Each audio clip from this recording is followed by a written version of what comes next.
Alors, on se prend pour moi? Tu peux toujours rêver.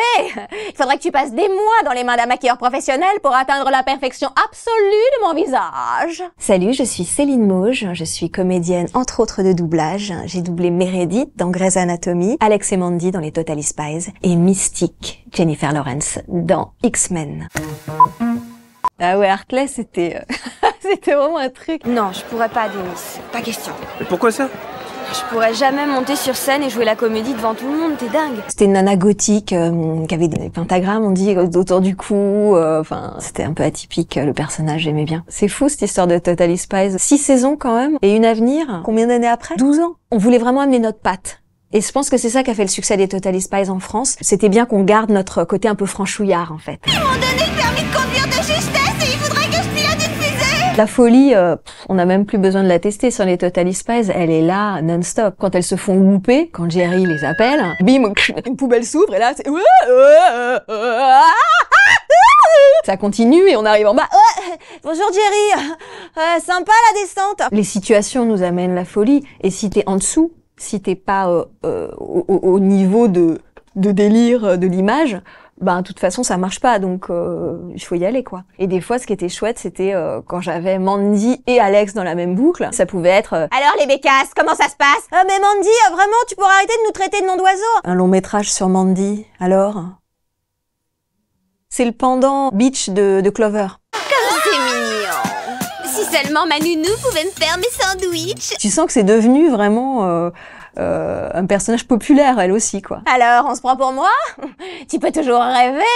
Il faudrait que tu passes des mois dans les mains d'un maquilleur professionnel pour atteindre la perfection absolue de mon visage.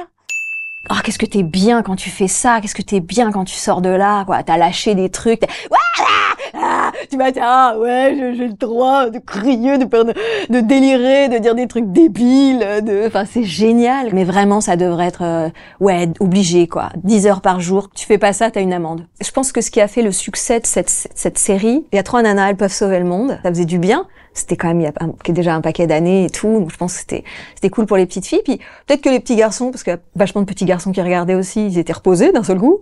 Yeah, allez-y. Et en fait, c'est surtout que c'est des méchants, ils sont tous plus frustrés les uns que les autres. Et le message dans chaque épisode, c'est mais vas-y, évite d'être frustré dans ta vie et tu deviendras pas méchant. Et ça, c'est vraiment un message. Alors Meredith, j'ai essayé les premières années de m'aggraver un peu. On me le disait pas particulièrement, mais moi je me trouvais un peu légère et j'étais plus légère en plus à l'époque. J'ai arrêté de le faire passer un certain moment parce que en définitive, ça m'éloignait d'une forme de sincérité. Le public que je rencontrais ou les gens qui savaient d'un soir, tu fais la voix de Meredith et tout. Je préfère ta voix à sa voix, tu vois, donc c'était drôle parce que les gens me disaient ouais, elle a une voix.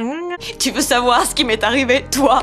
C'est toi qui m'as rendu comme Alors ça. laisse-moi refuser l'intervention. Non. Pourquoi non? Parce que tuer ma mère ne sera pas encore une chose qui va m'arriver. Les scènes les plus difficiles à doubler, c'est plus les scènes techniques, en fait, du genre des grandes logorrhées.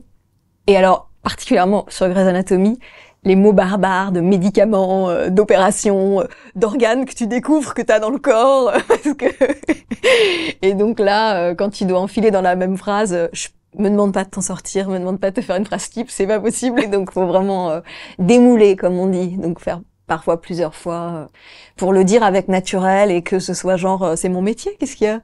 Je sais pas si c'est ma préférée, mais c'en est une que les gens qui me demandent de faire des vocaux me demandent souvent. C'est le carrousel n'arrête jamais de tourner. Et c'est dans le contexte, c'est vraiment cette histoire que chaque jour compte. C'est un peu un truc récurrent d'ailleurs dans Grey's Anatomy, dans la fameuse philosophie méredithienne de début et de fin d'épisode.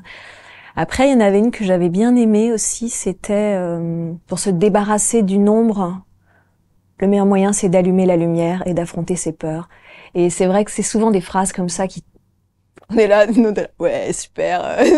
On rigolait des fois, et en même temps, je pense que c'était parfois peut-être une manière de défense et une posture, parce que concrètement, il y a plein de choses qui sont hyper vraies, et je trouve qu'ils sont très très forts de réussir 19 ans, 24 saisons, ce concept de développer à l'intérieur des épisodes sur plusieurs personnages et les guests, ce qui est énoncé en début, en chapeau et en fin. C'est assez malin et c'est vachement émouvant. Voilà, moi je me suis souvent fait cueillir à être là en plateau Et puis avoir l'émotion qui monte ou carrément une petite larme qui vient et puis me dire bon allez je suis pas au cinéma, faut travailler là. Moi j'enregistre toute seule. Voilà, je fais 3 épisodes en une demi-journée. Et j'avoue que comme je dis souvent, j'ai pas fait ce métier pour être toute seule dans le bac à sable. Et je suis toujours contente de le faire parce que c'est une chance de faire ce métier, etc. Mais il y a un petit supplément d'âme en moins, quoi. Alors X-Men, faut quand même s'accrocher, hein. Bah tu comprends rien.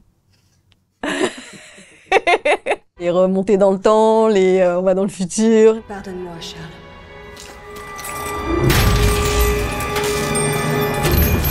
C'est drôle parce que mon personnage, en fait, parle très peu.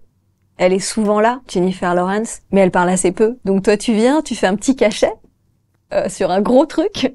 Bon, bah c'est pas grave, c'est du travail et tout. Mais les gens te disent « Waouh, putain, t'as dû prendre et tout ». Bah non, elle parle pas. Et comme on est payé, effectivement, plus on parle, plus on... Et tu passes donc le temps que t'es là. Non, tu vois, des trucs comme ça. Bon. Et puis une fois de temps en temps, tu balances un truc avec vraiment, tu vois, il y en a quoi. C'est rigolo parce que ouais, même le directeur de plateau, il te dit bon, vas-y, j'ai rien compris, mais vas-y. Ce qui est compliqué sur les gros trucs comme ça, c'est comme sur Tenet. Ça a commencé vraiment avec Le Seigneur des Anneaux.